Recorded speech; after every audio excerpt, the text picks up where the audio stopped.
Olá a todas e todos que acompanham aqui o nosso canal da Comunidade do Reunir, passando aqui hoje para comentar com vocês sobre a Jornada Nacional de Lutas das Mulheres Sem Terra de 2025, que iniciou no dia 11, na terça-feira, e vai até esta sexta-feira, dia 14. Essa jornada de lutas é uma atividade que dá continuidade às comemorações do Dia Internacional da Mulher. Ao todo, foram praticamente 12 mil mulheres que se envolveram nesses 4, 5 dias e realizaram mais de 70 atividades massivas em todos os estados, praticamente, no Distrito Federal. Houve ocupações de algumas áreas de empresas de reflorestamento, protestos em rodovias, atos em superintendências do INCRA, em avenidas, em praças, diante de assembleias legislativas e vários outros tipos de manifestações. O lema utilizado esse ano foi: agronegócio é violência e crime ambiental. A luta das mulheres é contra o capital. Essa jornada, as mulheres também divulgaram uma carta compromisso para a sociedade brasileira, mostrando as suas lutas, as suas reivindicações. Eu selecionei aqui um trecho da carta, depois no final aqui do meu vídeo eu vou colocar um pequeno vídeo que o MST produziu com o texto dessa carta na íntegra, mas aqui tem um trechinho aqui, né? Então a Jornada das Mulheres busca denunciar aqueles que são os inimigos dos povos, que são também nossos antagonistas de classe, e que atentam contra o projeto de sociedade com soberania popular, verdadeiramente ecológico e socialista. A luta das mulheres é contra o capitalismo, contra o agronegócio e por uma vida justa, digna, com a terra democratizada para socializar os cuidados com os bens comuns da natureza, com a agricultura e a reforma agrária. Um outro ponto da nota diz também que as mulheres também lutam por uma sociedade democrática, com soberania alimentar e justiça social, livre de todos os tipos de violência contra as pessoas e por uma revolução cultural, feminista e antirracista. E aqui eu trouxe também um trecho da matéria que o MST fez em relação à política do governo Lula, né, as cobranças, e comemoraram que essa semana o presidente Lula esteve no sul de Minas, num acampamento, e anunciou, enfim, o início das desapropriações, né, de algumas áreas. Vai ter um assentamento de 459 famílias, numa área de uma usina de açúcar, e mais alguns outros assentamentos que vão ser feitos, né? Mas o MST considera que, apesar de ser um ato importante, que vai assentar praticamente ali, são 12 mil famílias, né? Mas só 4 mil do próprio MST. E o MST calcula que só as pessoas ligadas ao movimento são cerca de 100 mil famílias sem terra que estão acampadas, reivindicando um pedaço de terra para poder plantar e viver dignamente. Outra informação também que essa matéria traz, que eu acho muito importante, né, o orçamento do INCRA, que é o órgão do governo encarregado de fazer a reforma agrária, teve um orçamento de 2024 que era 520 milhões. E disso, só 383 milhões foram para a família sem terra. E para o ano 2025, o orçamento ainda não foi aprovado no Congresso, parece que são só 400 milhões para a reforma agrária, que não dá para praticamente nada. Para a gente ter uma ideia, né, o Plano Safra 2024-2025, que é o período da colheita de junho do ano passado a junho desse ano, o governo liberou para a agricultura empresarial 475 bilhões. Desse montante, só 43 bilhões era para a agricultura familiar. Então, praticamente 430 bilhões 1000 vezes mais do que o dinheiro destinado à reforma agrária foi só num único ano para financiar os médios e grandes produtores. E a proposta de algumas entidades, da Frente Parlamentar da Agropecuária e as entidades do setor, é que o Plano Safra, que vai ser lançado agora no próximo orçamento para 2025-26, chegue a 597 bilhões. Mais disso, a agricultura familiar ficaria com apenas 90 bilhões. Isso é bom para a gente ter uma ideia da proporção do quanto dinheiro público vai para a mão do agronegócio, dos grandes produtores, e quanto efetivamente fica na mão da agricultura familiar. E aqui a gente nem está falando da reforma agrária dos assentamentos, é só aqueles produtores, pequenos e microprodutores, que já têm o seu pedaço de terra e produzem. E aqui eu trouxe também um dado interessante para encerrar essa nossa conversa: o número de assentamentos feitos de 2003 para cá, cada ano. Então, no governo Lula 1, 2003, 2006, foram 1.705 assentamentos. No segundo governo, de 2007 a 2010, foram 989. No primeiro governo Dilma, 2011 a 14, foram 455.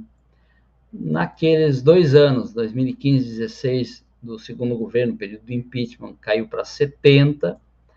O Temer, nos seus 2 anos e meio de governo, assentou só 66, fez só 66 assentamentos. Bolsonaro praticamente não fez nada, fez 18 assentamentos em 4 anos de governo, e em 2023 o Lula fez 10, e agora esses últimos que foram anunciados no início da semana. A avaliação do MST é que nesse terceiro mandato o governo Lula ainda deixa a desejar. Na prática, a reforma agrária, a política de reforma agrária, ela está muito similar à dos seus últimos antecessores, ou seja, Temer e Bolsonaro.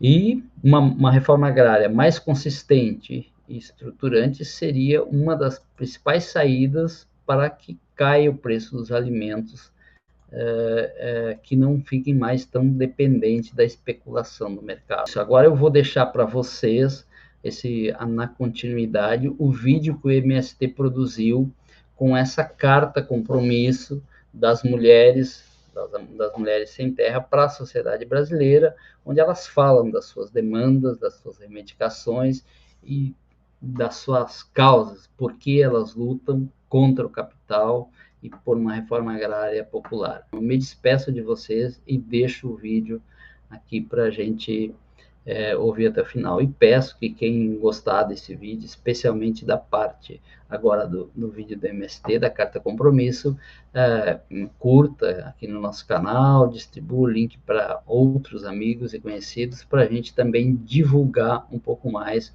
essa luta dos nossos companheiros sem terra. Um abraço a todas e todas. Carta das Mulheres Sem Terra.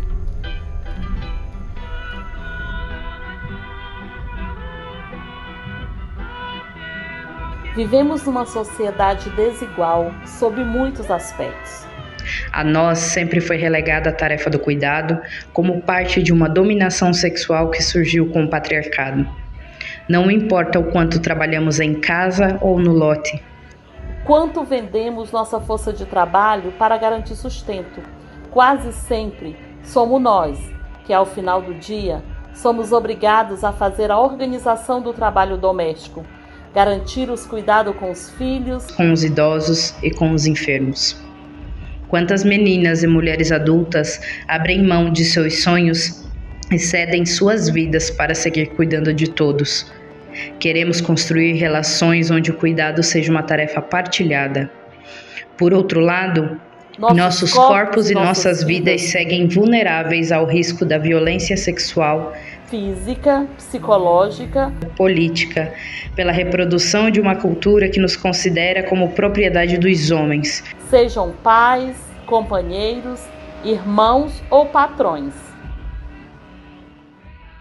para superar essa condição histórica de sempre cuidar e de conviver com ameaças constantes, pelo fim da divisão sexual e racial do trabalho, das violências contra as mulheres, mas também para alertar que quem é vivo corre perigo. Nós, mulheres sem terra, junto às demais camponesas, quilombolas, indígenas, mulheres do campo, das águas e florestas, que cuidam ancestralmente desta terra e de quem nela vive, sabemos que há um inimigo neste planeta que não cessará sua destruição enquanto houver formas de explorar o povo e a natureza. O capitalismo no campo tem demonstrado sua face perversa para toda a sociedade brasileira, com crimes ambientais e devastadores. E ainda assim, eles continuam com seu projeto de lucro e morte. Não podemos esquecer a lama tóxica da Vale, que atravessou Mariana e Brumadinho. Isso não foi um desastre, não foi um acidente, foi um crime. A Vale sabia que isso poderia acontecer. Do afundamento da Lagoa Mundaú e dos bairros periféricos causado pela Braskem em Alagoas, o desmatamento por agrotóxico provocado por fazendeiros no Pantanal mato-grossense e as mais de 4.000 denúncias por crimes ambientais registrados a cada mês no Brasil. Somada a isso, há a violência contra aquelas e aqueles que mais protegem verdadeiramente a vida e a natureza. Nossos jovens e mais velhos são cada vez mais violentados pelo Estado, enquanto buscam proteger as florestas, a fauna, a flora, diante do avanço do incêndio criminoso da agropecuária predadora. Nossas meninas, irmãs e anciãs sofrem com a violência patriarcal nos territórios onde se instalam os megaprojetos do capital de expansão energética. Não adianta mudarmos a matriz energética se o modelo de desenvolvimento continuar sob a lógica do capital, pois troca-se os combustíveis fósseis pelo capitalismo verde e o impacto na natureza e nos povos continua os mesmos.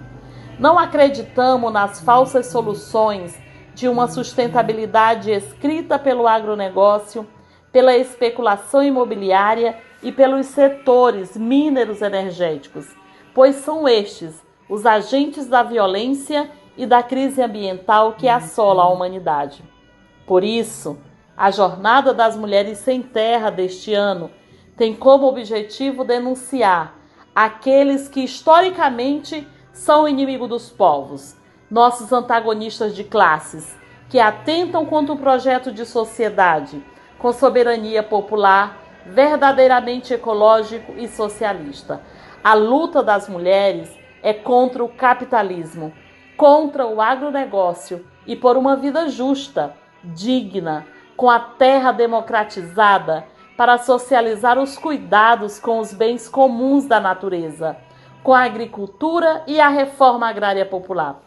A reforma agrária popular que defendemos não é apenas um processo produtivo e ambiental, é uma revolução cultural feminista e antirracista, uma ruptura com todos os elos de dominação e uma praxe permanente rumo à emancipação humana e social.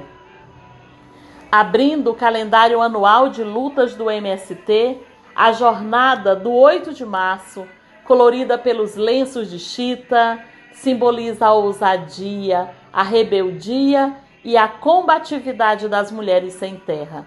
É a força insurgente que impulsiona a seguir em luta, de punhos erguidos na construção de um Brasil socialmente justo, democrático, soberano e popular. Agronegócio é violência e crime ambiental.